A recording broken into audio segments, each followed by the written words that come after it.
Let's get busy.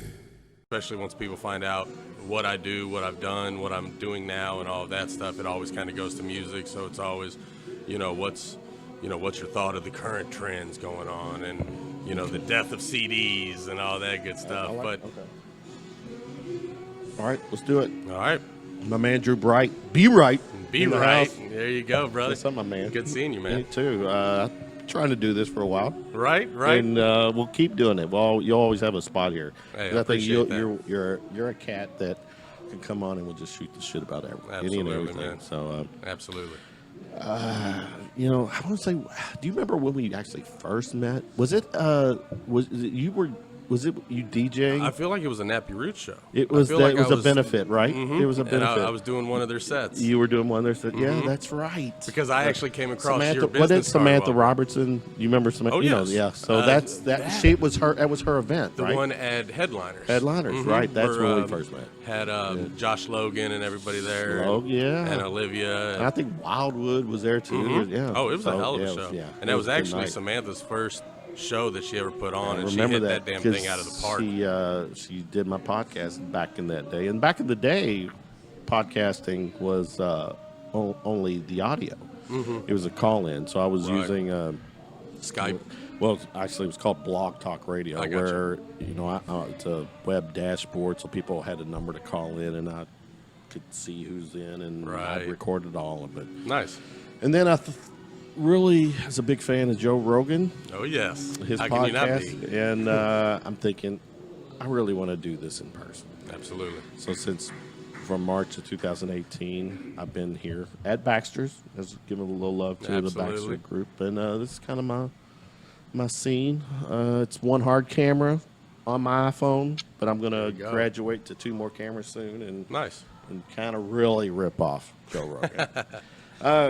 But yeah, you know this, in the music scene here is really badass. It really is. yeah. There's a lot of talent here. Absolutely. Here in Louisville, it's insane. Yeah, and with you, the 333, Mm-hmm. you're gravitating to a certain music genre, though. Is That's it? actually, to be honest with you, that's how I started. Yeah. Okay. And then about a year and a half in, I realized I was working myself into a box. Yeah. And there were pros and cons to that box. So How long have you been doing it? 333 opened up in 2016. Actually, Okay. my birthday, I launched it at the end of June of 2016, so we're just over 3 years. So when was that event? Was that in 2017 maybe, or was it? It's been I a honestly couple of think years, it right? was before that. You think it was before 333? I honestly Really? do. Because I look back at the Okay. pictures Was it that, that long? that were taken. I'm sure my ass would have been wearing a shirt or a hat or something. I'm a walking billboard. So when I look back and I'm wearing like a U of L shirt, and That it's like, sounds yeah, right. That was 100% beat right there. There wasn't any. Okay, wasn't you any know what? 333. That's how you. You say that. That's how you were introduced. But I would know. definitely say it was probably within the year. I mean, it was Okay. probably within a year of that So launch. before launching it. Okay, all right. Wow. So 2016, 333. Absolutely. Why 333? Why? What's the significance there? My mother passed back in 2012, and shortly after she passed, Cheers to your mama. thank you, brothers. Shortly after she passed, I was seeing 333 all over the place, and I had no idea what the hell it meant. So I just started doing, different researches on it. And there's biblical meanings, there's Greek meanings, and all sorts of things. But the one that really gravitated to me was that when you see 333 someplace, is that it's a guardian angel letting you know that you're on the right path and you're where you're supposed to be at that time when you see that number.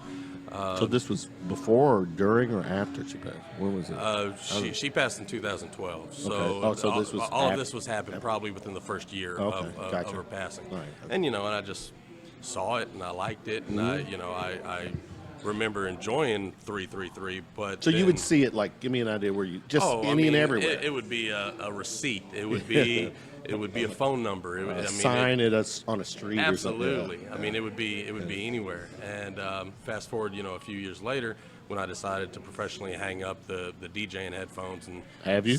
I'd say 80%. It's just one of those, doing the clubs every night, and I wasn't getting any younger, and more and more people were doing undercutting and things like that. But it's like, I had my great run and my sleepless nights and party times and all There's that. still so much fucking energy. Oh. In those, in that atmosphere of that a venue or whatever. Oh, for sure. And I respect. I love live music, and I respect my musician friends too. But I have no problems with being in a venue when the DJ is just. I was to say, as long as he's hitting doing a it. good job. Yeah. Absolutely. And you really have to play to your audience. Yeah, you I do. get asked a lot, hey, well, when you start a set, what's your go-to song? I'm like, I can't answer that. Yeah. I mean, it would depend on the venue, the night of the week, what kind of crowd I was expecting, what kind of crowd was there while I was doing setup and sound check. And, I might, now I'm going to date myself a little bit. I'm older than you. Oh, for shit. sure. For sure. But like at 22, I would go in and it was all Little John and Ludacris and all that shit. And so, I would go in and be like, all right, I'm going to just start it with some. And then it would be, a bunch of 40-year-olds in there. It's like, no, let's dial it back a little bit. Let's, warm up to it a little bit, do some classic rock, throw in, some old Gap band or something like that. And, get the two-stepping going until the 40 and 50-year-olds start trickling out around 11, 12, and then we can get heavy and gutter and all that good stuff. But, Gutter. Yeah, absolutely. But no, around 2014, 15, it was just one of those. I was like, I think I want to retire the old B-Right jersey, the DJ B-Right jersey. And it's like, well, fuck, I'm destined to do something in music my entire life. What the hell am I going to do? Yeah. And I realized that my biggest value from all the years of DJing and doing the tours with Nappy and everything that I'd done, that my biggest value was in my cell phone. It's who I had met and who I knew and the connections I had. That's a good point. It's same with me too, doing this. Oh, I bet. Yeah. Oh, I mean, it's networking like a son of a bitch. And I mean, I had the same thing when I did the online radio shows for a few years. Just, I mean, when my booking agent got me Ghostface Killer on our radio show, I'm like, you mean I'm about to, Kevin, I shit you not. Even though we weren't even in the same room. It was all done through Skype. Yeah. But before that show, I puked. Because I'm like, I'm about to interview a member of Wu-Tang. A badass. Oh, my God. And that's something nobody can ever take away from me. Hell I'm going to have a 25-minute conversation with Ghostface Killer. Holy shit. But, yeah, like what I tell a lot of my clients, I'm like, look, I paid 15 to 17 years of dues and being told no and going broke and this, that, and the other to have the doors open that I have now. So my value to you, Mr. Client, is that I'm going to just show you the door. I'm going to, instead of you knocking on all these doors that I knocked on, I'm going to show you which one opens. So I realized that was my value in my early 30s. So I just tried to wrap a business around that. That's cool. And this is your day gig. I mean, it's your work gig. Oh, yes. Right? Oh, yes. And I applaud you for that. Thank you. Because you're doing something, obviously you're doing something you're wanting to do and you love. Oh, yeah. This is a hobby still for me. Gotcha. And I'm working on it to someday be to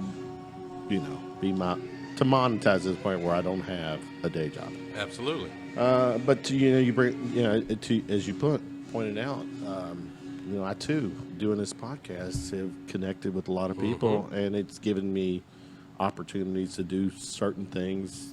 And as I anticipate expanding this into ideally something more, right? I've Getting got those sponsors, connections. all that great shit. stuff. Yeah, that's where it starts. So, so kudos to you. Thank you. I mean, I took a big leap of faith. I quit a job in 2016 that I had been working for 9 years. It was a family business, making 80+ grand a year, company car, health insurance, all the bells and whistles. And I went to Wild Eggs one morning and sat down with the family, and I tried the first 6 months to juggle both. And I realized that I was giving both of them a C- effort.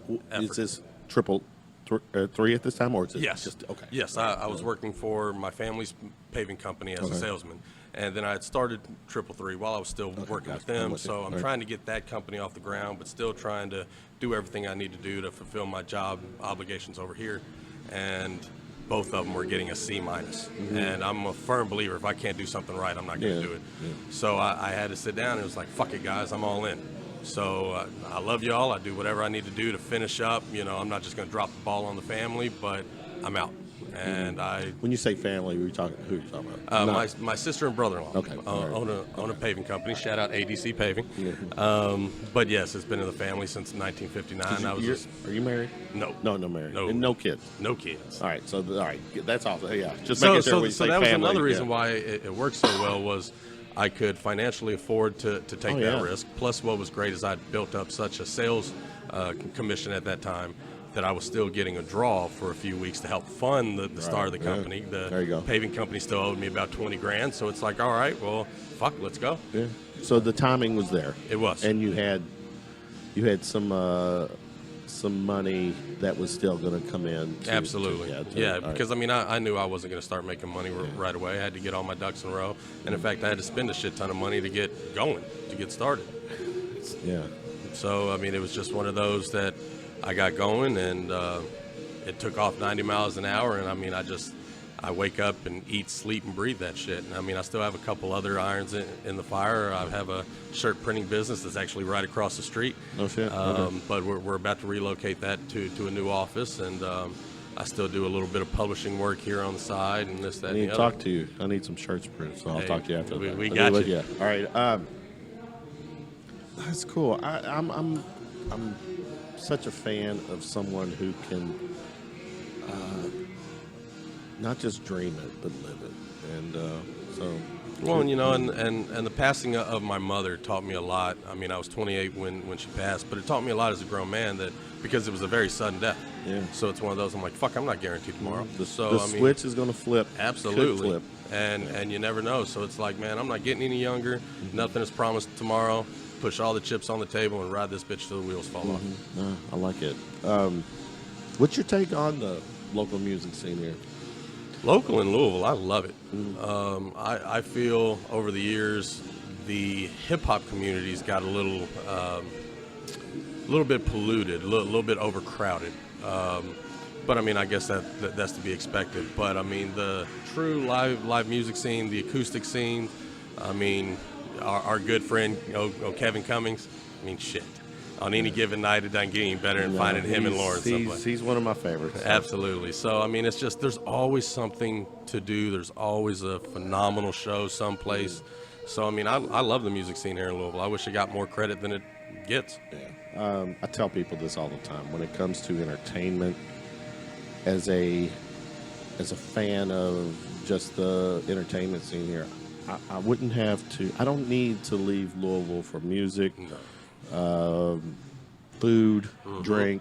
I got it. I really have what I need. Now, is there better outside? Of course, but is it enough to keep me satisfied? Yes, Absolutely, and especially with all the new festivals that have come in over the yeah. last They're handful bringing of years. shit in, and look at the badass thing we had over the weekend. With Hometown, Hometown Rising, and then we got Louder in Life coming. Yeah. And So you got country, you got the rock. They're doing a lot. To Absolutely. bring. And are you when it comes to that? Have you been able to interact with any of those kind of events, or how do you? I've been in communication with Forecastle. The timing has never worked out with any of my clients. I did do a guest set there DJing a few years ago. Me and my buddy DJ Z Nice, we kind of split a little set on the stage that was right underneath the expressway. But the timing has never worked out to get one of my clients on there. Either I've been in between clients, or a client just wasn't ready. And again, one of those, if you can't do it right, don't do it. Is your clients, are they all in a genre specific, or is it? No, so it's everywhere. Actually, at this current moment, I don't have a single hip hop or R&B artist. That is kind of how the company started, was with a Exactly. That's right, where I'm going. with So Renzo really, St. Charles. wow. Yeah, now I've got Why is got that? No, real quick. Why is that? Why do you not? Because that's how it started. honestly, So what's changed? It's a little bit easier to work with. There's a lot more avenues with artists that are rock or country. There's more avenues to go, and I always like to challenge myself. So I like to put myself and my clients down an avenue that I don't want to say I'm not familiar with. It's kind of apples to apples, but to just go out and push different licensing. Like, hey, if we've got this slow country singer, he's more likely to get a licensing deal than this guy talking about Molly and Percocets. So it's real hard to take some hip hop artist and to really expand it much beyond Spotify plays. Right. So it's just more enjoyable, and I like something different. And Who are you gravitating to these days? on a like more of a local independent scale. Well, or? give me. Well, we mentioned local. You Right. you have more than local people. You're Right. involved more in local people. Absolutely. So both locally or nationally. Who you feel like who's your kind of go-to gravitation? Well, when it comes to a fan, right now, if you went to my Spotify, probably the most plays are getting done by this guy from South Carolina named Trevor Hall. That's just been my guy. South Carolina, Trevor Country. No, he's he kind of reminds me of kind of like a hippie vibe, kind of just real mellow. Okay. Just him and an acoustic guitar kind of thing. I mean, that's what my ears are personally liking. I've got a client similar to him down in Owensboro, a kid named Taylor Thompson that's doing a lot of great things and is a fucking workaholic. But you know, I even have a producer here, a producer and engineer that we just co-produced I love saying the name. We just co-produced an album called Orgasmic Sandcastles. And it is kind of cool. It's a meditative sleep album. Wow. It is. You know, that's kind of actually it's kind of it's a thing now. Oh, it's blowing up. Yeah. We've gotten more streams and downloads off of that with very, very minimal promotion than. I have to admit, I've got an app that yeah? does that, so I'll use that at night I do to too. sleep. I do all the time. And if you've got someone who's actually performing this, putting this out, It's phenomenal. It's. wow. I'll make sure that we get that up on your yeah, iTunes please, or Spotify. yes. But you know, again, I guess back to your point about getting out of one genre. I love, because I'm still old school, like hustling mixtape mentality. I'm the out the trunk kind See of guy. that, and I'm not. That's how I envision you. Absolutely. And So So I love going and hustling these spas, these massage parlors, the salt cave, the weightless float places, yoga studios, all the places that could use this. I love that particular for that that project. project. I love it. Yeah. Because I've never done anything in that genre. You know, I've always, you know, when I was younger, I was at the gas station selling mixtapes out of a trunk, and then when we graduate and we get, you know, more professional and older, then it's like, well, let's, you know, bone up our Spotify plays. Let's hit this tour. Well, we're not going to go on tour with a sleep album. So to hustle it. But what do you? Well, keep going. Keep going. But to hustle it in a completely different way is actually energizing to me, because it just reminds me of my old work ethic, my old hustle, but just in a completely different sense. I'm curious. You know, different genres, different acts. There is that payoff of, you know, doing gigs. And what is the payoff, or not the payoff, but how do you, for that particular genre, what is it that they do live? Do they actually have? No, it's one guy who just produced it all down in his basement. He just puts the shit out, but he doesn't go and perform anywhere. No, and in fact, that we made it real clear when we started the project that not what he did not want to do that. Yeah. I mean, his bread and butter, which makes him a very healthy salary, is he's a front of house sound guy. I mean, he worked front of house at Bunbury a few years ago up in Ohio. So his engineering skills and production skills is just insane. And you know, he's made beats and things like that. And it's like, dude, even though quite content being behind the scenes, putting this Absolutely. out. He doesn't need this. He doesn't want his name all over the project. Yeah. I mean, Yeah. but he is a client of mine. So one of our things was, look, man, you need to get registered with BMI and ASCAP.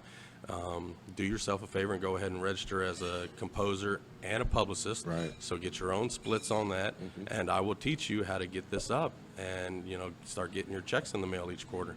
And you know, just because we're friends and family and all that, he shows me his monthly. Oh, he is someone reports. close to you. Oh, Okay. absolutely. All right. I've known this guy since I was 3 years old. Oh, okay. All right. And I watch the numbers, and it's insane. Just because of the genre it's in. It's not because of our promotion. I mean, my promotion has not been public at all. What do you call that? What do you call that genre? How would you describe it? Meditative sleep music. I guess I mean, yeah. it's just yoga music. I I mean, guess I it's never just really thought of it as a genre. I just thought of it as a thing that chill, would trance. yeah I don't know. that would that whole wow.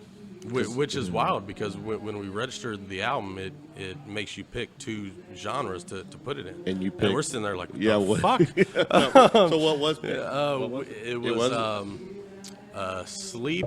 There is a sleep. No, I'm sorry. No, it was soundtrack Okay, and that would trance. make sense. In trance. Okay, all right. And which also too, because he does production and that's all he wants to do, and he doesn't worry about being out on stage or anything like that. We've also shopped a lot of licensing deals to film and to I was video gonna say games that was and where I things was like gonna that. get that kind of music, if you will, is the film industry, and I didn't really Absolutely. think games, but I could see that too. Yeah. Oh yeah, I mean you get in on games or link up with local filmographers and get that. Or apps. Absolutely. Have you connect with anybody building apps for that? We've reached out with two people, but they're mostly game apps, and they want something a little deep. And No, what I'm getting at is the actual sleep apps. Like, yes.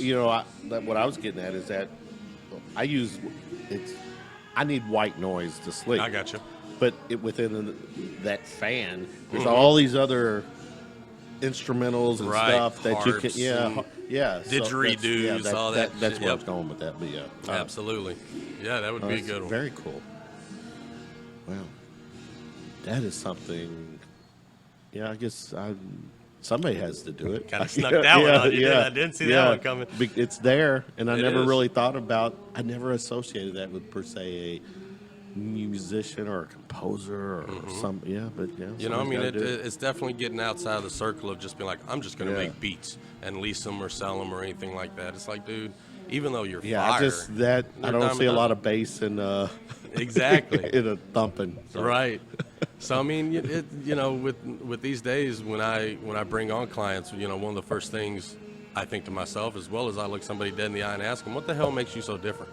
Because we are in such a overpopulated. Because the beautiful thing about today's music is that it's so user friendly. Yeah. You don't necessarily need a manager until you're up there on that It's tier. so fucking accessible now. But because of that, it's a little bit overpopulated. Well, all right, you bring up a good point. How in someone like you in your industry, how do you you mentioned with SoundCloud, YouTube, the free sites where people are putting their shit up and kind of doing their own thing. Right. Isn't it like how I'm not a fan of him, Justin Bieber, those guys. They became internet sensations, or then you got I'm sure the SoundCloud sensations, the people Right. that can. I mean, is that something that? Do you work with those kind of people, or do you find people that way? I don't know. No, I do work with those people, but that's not how I go hunting at all. That's fair. How I market myself and 333 and all the services that we provide now is because, like I said, you don't need a manager these days until you're so far up to your ass that you don't have time to record music because you have to do radio spots. Somebody and else this. to do it, yeah. Absolutely. So until you get to that point where you need to start contracting work out, do it yourself. And that's what I'm going to do is I'm going to teach you how to do it yourself and how to do it effectively in the smallest amount of time. Right. And then hopefully you take what I've taught you, and once our 6-month or 12-month agreement is up, that you keep that ball rolling real fast and it keeps going uphill and it's getting good. And then hopefully, a year, 2 year, 3 years down the road, you call me and you're like, Drew, man, I'm so damn busy, I can't book my own tours now. So I need you to do my tours, or I need you to do my publishing work. So it's twofold. You're on the front end and the back end. Absolutely. But Yeah. I am a firm believer that if you have the right work ethic and you have good talent, you don't need anybody in the middle. Yeah, right. I was gonna say because You need yourself. they should. Yeah, in the middle Absolutely. they should do it. I'm going to teach you how to get your music up on Spotify and all these outlets, how to get your royalties. So we're naming. There's 3 phases, if you will. There's the startup, there's the long stretch, and then there's the home run swing. Home run swing, and then yeah. Well, I got it. I'm totally making sense. Where are you finding yourself right now? Are you with a lot of people as far as your clients? Are you at that first phase? Or Where I like to keep myself, because I do most, because I'm pretty much the one-man show. I mean, I've got other people to help with certain aspects.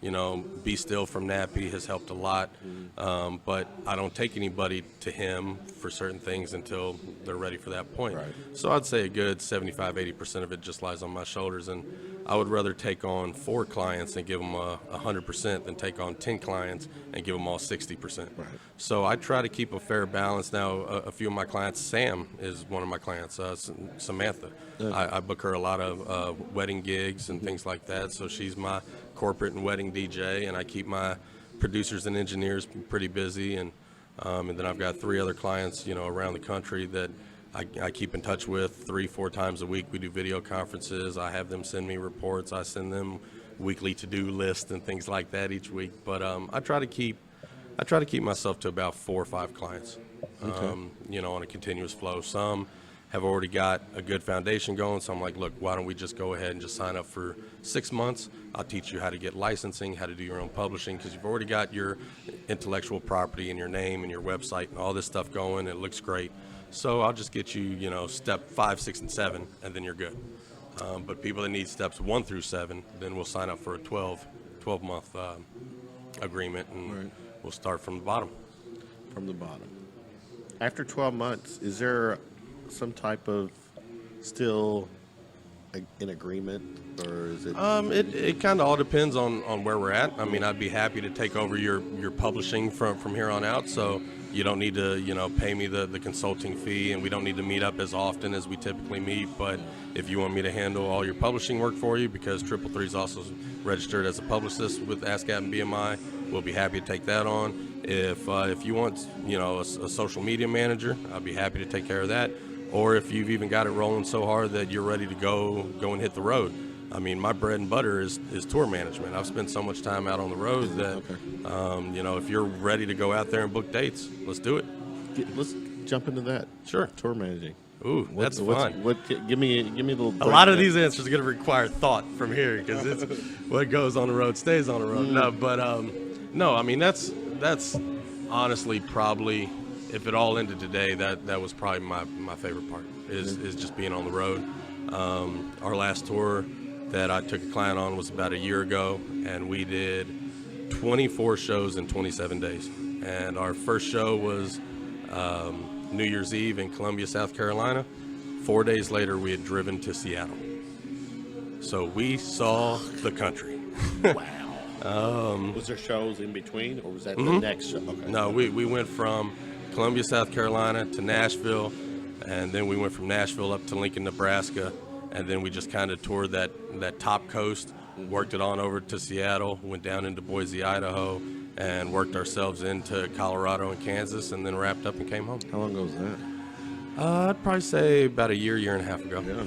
That was our last run with Renzo St. Charles. Oh, we took him on that tour, and what's he at? What's he doing? No idea. No? No idea. Okay. We came to a mutual split, and it was like, you go that way, I'll go this way. Is he still local?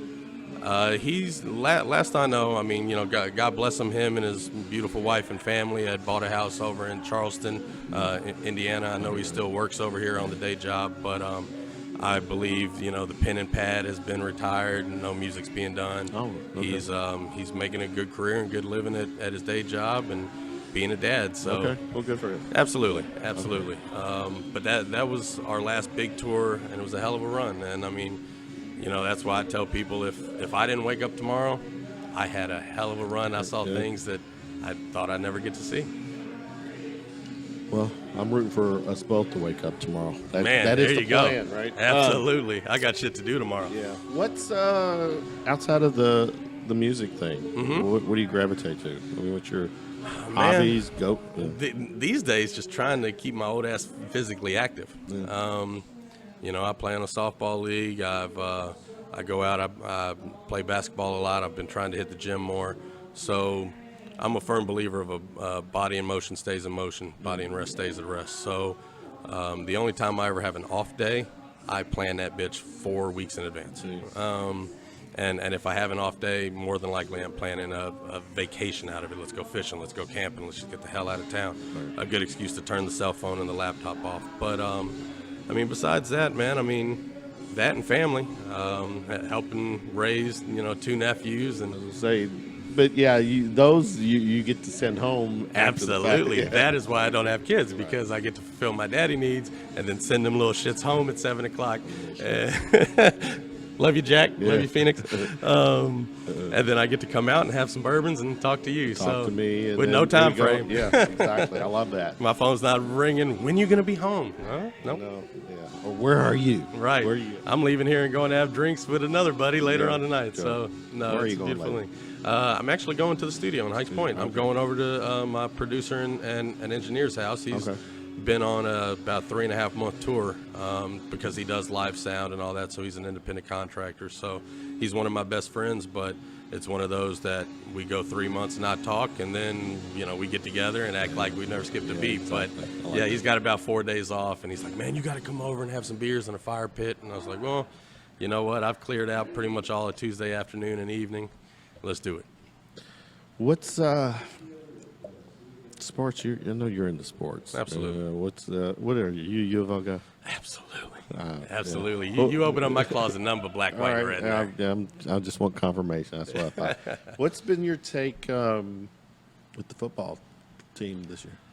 I've got high hopes. I think we're real young between our coaching and our players, but the main thing I think is that it's going to take the energy from the fans to show up and really get behind our young team and our new coach and all of that stuff. So Petrino sucked all that energy out last year. And I'm a Kentucky guy, but Gotcha. I've always respected Louisville basketball, football, and actually in baseball too. Good Right. God, but and the dance team and the cheerleading. But, that's we got a lot of good shit in our state. But yeah, as someone who with Petrino, who was just really as a college coach was at the top of his game, it just fucking fell. The wheels fell off. Absolutely. What really? I mean, as a fan, what was that like? I don't know, because it's really hard to say. I've never really been a fan of Bobby because I'm a U of L fan, a Western graduate, and a Falcon fan. Are you serious? You fucked over all three of my team, yes, Bobby. you did. Fuck you. He did. So, he did. He did. Yeah. And in a very, very bullshit Well, way. I've always heard the thing, and I don't know. Maybe you know this as a Louisville fan. I've heard the story that he had when the shit happened in Arkansas. He basically had to go into exile for a while, and then he resurfaces at Western. Was Church involved with him, helping him get that job, with the notion that he do his penance, if you will, at Western, because he was only there 1 year. 1 year. Yep.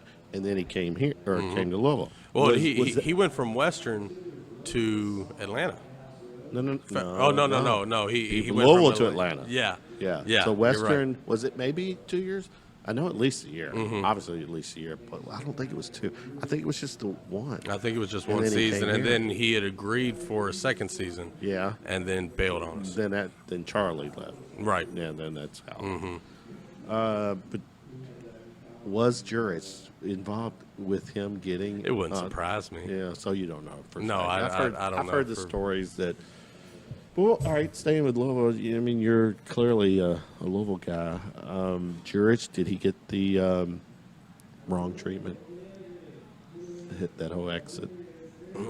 I've had split feelings on that. Ultimately, I would say yes. He got the wrong treatment, but it was such a harsh come down that it's like if you were in the way, you were getting axed, whether you agreed with it or not. So. Me personally, I won't speak for all Louisville fans, but I saw it coming. I was like, fuck, man, if they're going after Rick and everybody, then Jurich is going to be next in line, which was really hard to see because George, in my opinion, was probably the best AD I think I'd ever seen. One of the best. I mean, clearly one of the best. mean, he built the shit he built here in Louisville with all three major sports programs. Mm-hmm. I mean, yeah. And I mean, all the facilities that were being built down there off of Floyd Street, and I mean, it was just fan support. Mm-hmm. You know, just the energy that was brought to the city. Yeah. I mean, even the promotion for new seasons and everything, the amount of billboards and everything that he had that right. And you mentioned Rick Pitino, Coach Pitino. Mm-hmm. I'm a Kentucky guy. Right. Coach Pitino, a lot of respect. He's one of the greatest fucking college coaches, period. But there's a but. Well, again, as a Kentucky fan, he resurrected. He came in and did his thing at Kentucky and put us in a very good spot. And did Rick get pushed out? Rick getting pushed out, was that right or wrong? I know they're going to come for me, Kevin. They're going to come for me. I could buy into the fact that he might not have known shit. Going back to the Powell thing, Katina Powell, but he's still accountable. He's the guy running the show. Yeah, I mean, we've all played sports, and I mean, especially once you get to that age and above, it's a fucking family. Mm-hmm. I mean, you tell everybody around you when you fart. So I mean, it's one of those that there's no way he didn't know.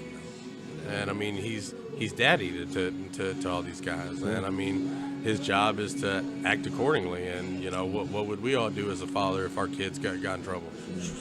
I'll take care of it. I'll take care of it. So, was it right or wrong? I mean, it was hard to see. That's for damn sure. But I mean, I was there. I was in Atlanta when the confetti fell. Yeah. And you can't take that away from this fan. No, I agree. So I mean, that's why. Shameless plug here, but still got it available on Spotify and iTunes. A song by Buffalo Still and Nappy Roots. We did that song. Still got this ring. And it's one of those I mean, with all the shit that went down, you can't take away the pictures that are on our phones. You can't. No, the moment take will the ring off be the there. hand. Yeah. So I'm thankful, especially after all the shit hit the fan, that I was down there, because take away all the other shit.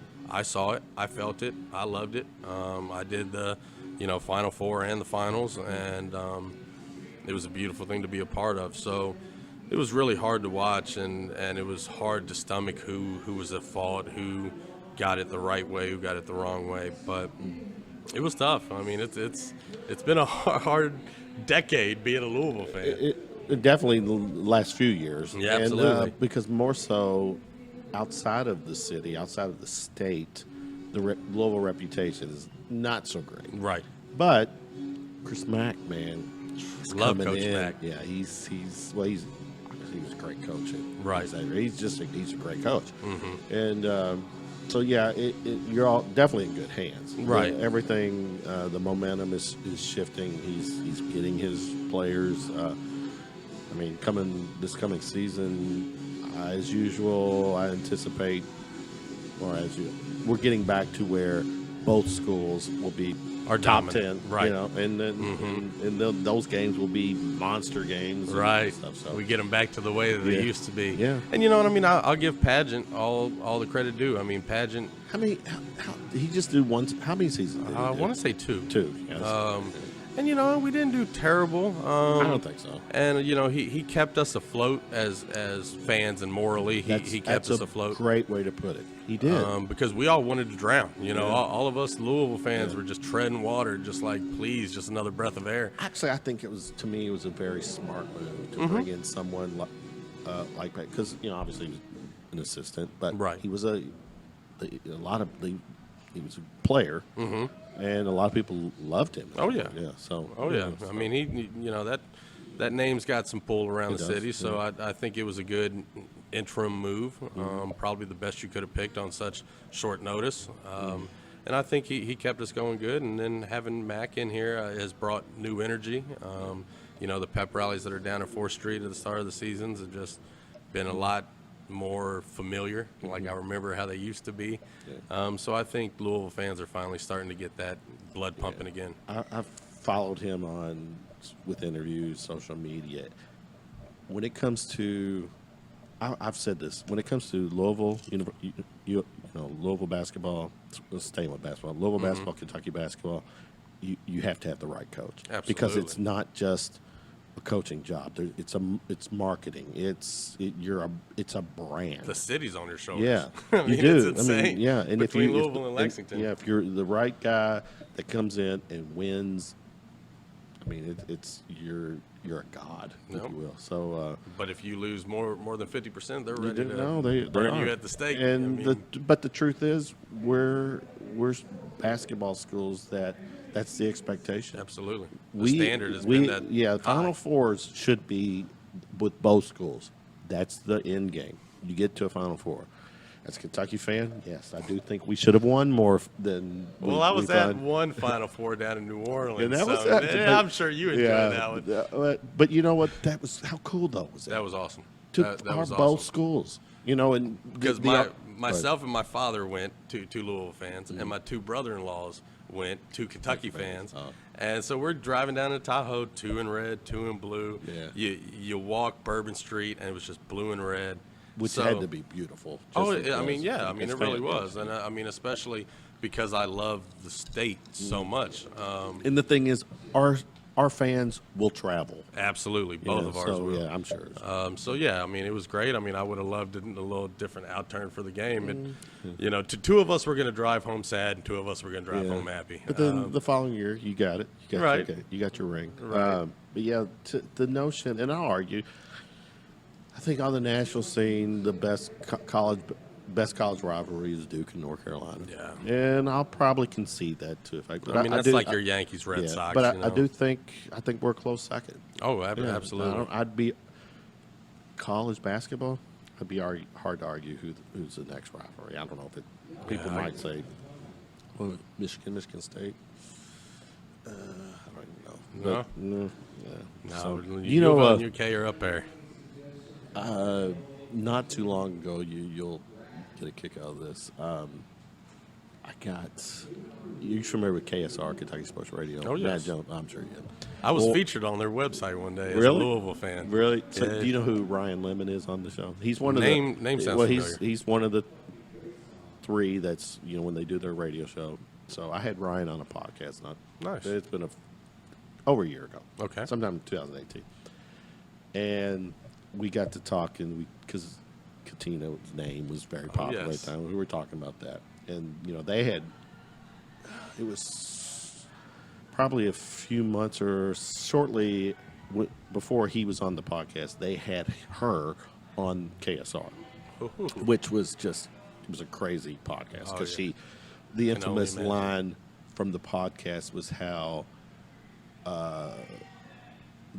something about one of her girls squirting all the way to the ceiling because that's how one of the players liked or something liked it or something anyway, and that was the infamous line. Anyways, so I had Ryan Lemon on. We're talking, and within a week after that podcast dropped, I get a Facebook message from Katina Powell because one of the questions was, I asked Ryan, I'm like, that would be probably a cool podcast if I had her on. And I'm like, and I said, yeah, but I've really got some real close Louisville friends that might not want me to do that. And Ryan's like, you should do it. And then a week later, you know what?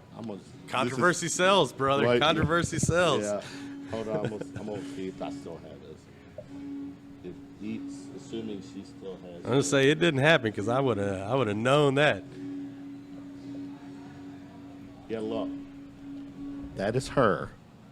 Let's meet soon for a podcast. When was that? October 2018. I see there's been no response. I did not. I did not respond because I couldn't. Because I did actually. I went and asked because I wanted to. Right. And then I asked some of my close Louisville friends, and they're like, "Captain, please don't do that for her. Don't do that." And because then they were playing the fact that how that all played out. She's got her own kids Yeah, involved. and then she wrote the book Yeah. and all this stuff. Yeah. So, It was damning, oh yeah, and I think everyone agrees McGee was involved. But didn't I hear something recently where it was mentioned that a prominent booster or somebody bankrolled that? funded it. Yep. Yeah. So Yep. that was I mean, I won't say yep, like I know that to be a Yeah, fact, but that's what yeah, I heard, too. I remember reading that. Yes. For you guys, I hope that shit goes away and just I do too. and then put it in the rear view and get it all out. And I think we're starting to get there. I believe that. I mean, of course, first and foremost, all the fans are in the same way. Let's just put it behind us. Let's stop talking about it. But I finally think the media is starting to, let go of a good chunk of it. I mean, Clearing house, in a sense, is as much as whether it was right or wrong from a media national perspective. It's really what had to be done. absolutely. What's your take on Vince Tyra?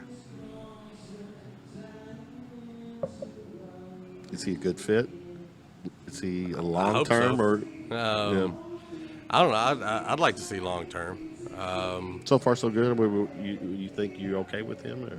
I think Because so. I heard this, that his ties with, he's a former UK alum, Right, And yeah. that whole, so. But I mean, talent is talent. I mean, I try to keep. I mean, hell, man, I got Randall Cobb on my fantasy team this year. So at some point you just got to put the old blue and red behind. But no, I mean, whatever gets us W's and gets good publicity going and the energy back in the city like we had it and like the way it's starting to go now. I mean, if the city's on board, then I'm on board, because at this point, whenever I look at the news or what might be happening, or it's almost like I've stopped thinking selfishly, and it's just like, man, whatever the fuck gets us back going, gets our blood pumping and our camaraderie and our energy and our fans back the way that they were, because I've seen a lot of fans like, man, fuck them, fuck them, and it's like, no, like, this city used to just walk around on non-game days just wearing red all the time. Yeah. And it's like, I feel like there for a few years we had this, it was almost a shame to be a Louisville fan. And so whatever gets the public and the city back going, I'm all for it. Same. Again, as a Kentucky fan, Well, I appreciate have that. zero problems with your all success. Now, granted, the football, and we'll talk some football here. There was a stretch where it was kind of we come in cycles because what was it during Charlie and Petrino's run? There was that 5+ years straight you all were whipping our ass in football. But I think prior to that it was like same 4 and 5 we Right. won, and that I think right now, and you all are. Obviously, we came in and we won big last year because y'all were down. Absolutely. But more importantly, we're up. Right. We're starting to. Oh, your all's football it's program pretty is- solid now. absolutely. It's respectable. I mean, It's, Benny did work. Yeah. Josh Allen, all that. Right. And that's where as a Kentucky fan, I'm realistic. We don't need to win the SEC. We're not going to win the SEC. No, not when with- it comes to football, No, y'all you're are not. in the wrong damn conference. But we should be in the conversation to be outside of the Big Four, which is Alabama, LSU, Auburn, and Georgia. We should strive to be like in that 5-6 range. Absolutely. And I Florida, definitely think that you all have got the capability. You're and, getting there. The talent is there too. and again, back to the energy of the city. I mean, I've seen Kentucky fans that, I don't want to be that little fan that's, wait till basketball season. But they're there. you all, Same. the wait Same, till yeah. basketball season, Kentucky fans have really become wholehearted as Kentucky fans. And I love it, because, I've been an athlete, so I respect the fact that, like, That's a good point, because there's that segregation of fans where they're only they don't want nothing to do with football, Right. Because football for Kentucky fans or for Kentucky, it's Kentucky. Yeah, it sucks. Well, and like you said, there for 4 or 5 years, it was like you had us in football that nobody wanted to fuck with, and you had you all in basketball that nobody wanted to fuck with. So when it was basketball season, we're like Louisville fans, and when football season would come around, Kentucky fans, but now it's so great to see Kentucky. It's kind of and we're finally back rebuilding. Like we're having faith in our 2 new coaches and all that to where. Yeah, it's coming back as a sports school instead of a football school or a basketball school. And baseball for you guys. Absolutely. Our baseball has been going at it for a good handful of years now. Yeah. And as an old baseball player, I love seeing that. And those are some of the most fun games to ever go to. What's your take on that? That in the with the NFL, that badass running back that supposedly was supposed to be a running back, Lamar Jackson. I mean, good. He's on pace to get some MVP votes. Absolutely. He, without a doubt, came out in the first 2 weeks and shut everybody up. I love it. I'm a huge Lamar Jackson fan. Oh, how can you not be? Right, because Heisman Trophy winner in our state. No shit. Badass. I know it's your guy, but Oh yeah. If you can bring that to the bluegrass so, state, I mean, you can. I mean, if it's coming from anybody besides the top 3, 4, 5 teams that you had mentioned earlier, it's like fuck yeah, hell yeah. And there was a lot of debate of, well, is he going to show up and really perform the way he needs to perform in the league? And he shut all the doubters down. And I mean, his first 2 weeks have been insane. And I mean, I love it. I've enjoyed. I can't believe I skipped on him on my fantasy leagues this year. Did you really? Yeah, I mean, a buddy of mine I'm in a league with, we were sitting there. He took Lamar first round. And I'm like, Did dude, he? I'm like, what are you doing? In the first 2, 3, 4 rounds, you're supposed to take running backs and wide receivers. Yeah. Why are you taking a quarterback in the first round? No, you didn't take a Tom Brady in the first round? No, I didn't take a single quarterback Really? in either one of my leagues until at least the 4th round. Really? Well, also, too, my draft, wasn't that. Okay, so you Like, probably my draft pick wasn't too high. You were going to get Brady regardless. No, Patrick Mahomes was already taken and all that. So I'm like, well, give me Julio, give me, give me my wide receivers. Those are smart ones, But I really wish I would have taken Lamar a lot earlier because by the time I got around to my quarterback picking around, he was gone. Joe Flacco. Who's Joe Flacco again? Yeah. Right? Yeah. But I got Baker Mayfield in one of my teams, so we're okay. You know what? I tell you what, with Odell. Odell? Yeah. And, Last night's game was fun to watch. Yeah, Landry. There's some actually Baker's should be able to put up some decent numbers, man. I honestly think if he didn't have OBJ. And who's a running back? Is it? Oh, on Cleveland? Yeah. Oh, Chubb? fuck. Chubbs. Chubb. Nick Yeah. Chubb, yeah. So they got a nice Yeah. little offense there. But again, I'm a Falcons fan to the yeah. death, man. So I'm glad we finally got our win this week. How long? You've been a fan for a while, right? Oh yeah, I mean, So I'm pretty much all Atlanta. I mean, my other part of my family's in Atlanta, so. Are you over the debacle with New England? No, fuck no. no, not until somebody brings it up, Kevin. Shit. Hell no, man. That's almost like the UFL. 28-3. Wasn't that the score? 28-3. You're killing me, man. No, I'm just. No, man. I don't think that's something that you get over because, Falcons don't have a ring. Slipped away. Oh, dude. Shit. And since I was in high school, I was kind of always known as the guy that had a pretty badass Super Bowl party. So needless to say, I went above and beyond for that when the Falcons were in there. Yeah. And I had streamers and shit out in my front yard and all of this. That's hilarious. And, everybody's calling me and texting me in the first half. Like, look at you, man. I'm sitting here drunk like, fuck yeah, go Falcons. Yeah. And then my phone started ringing in the end of the third quarter, and I just turned that shit off. I was like, nope. And it